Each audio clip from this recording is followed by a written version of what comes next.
নমস্কার। সার্থক জনম কবি শুভ দাশগুপ্ত।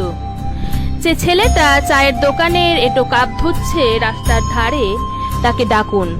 তার কানে কানে বলুন, সুচালাং সুফালাং মালায় যে শীতালাং। হ্যাঁ, বেশ সুন্দর করে বলুন। যে মেয়েটা চাকরির নাম করে বনগা কিংবা চাকদা থেকে রোজ সকালে ট্রেনে সেজে গুজে শহরে আসছে শরীর বেচে চাল ডাল নুন কিনতে, তাকে ডাকুন। তার কানে কানে সুরেলা কণ্ঠে বলুন, সার্থক জনম আমার, জন্মেছি এই দেশে।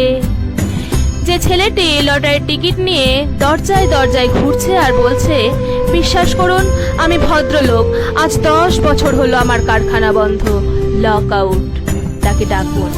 তার কানে কানে বলুন, বলো বলো বলো সবে, শত বিনা বেনু রবে, ভারত আবার জগৎ সভাই, শ্রেষ্ঠ আসন লবে।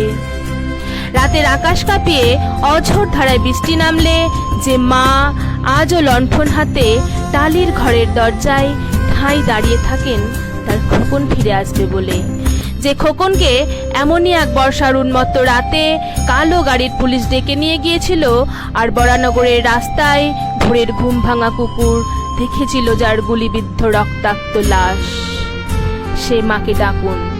তার কানে কানে বলুন, हम बुलबुली है इसकी, ए गुलिस्ता हमारा, सारे जहां से अच्छा हिंदुस्ता हमारा। সবাইকে সব কিছু বলা শেষ হলে শুনশান শীতের রাতে 5 মাথার মোড়ে ঘোড়ায় চড়ে বসা সে মহা বিপ্লবীর পায়ের সামনে ধীরে ধীরে এগিয়ে যান। ফাঁকা রাস্তায় রাতের বাতাসে কান পাতুন, শুনতে পাবেন সে বিপ্লবী পুরুষের বজ্র কণ্ঠ। আমি তোমাদের কাছে রক্ত চেয়েছিলাম তোমাদের স্বাধীনতা এনে দেব বলে, আমি পারিনি, কিন্তু আমি আমার সমস্ত জীবন উৎসর্গ করেছি। নমস্কার।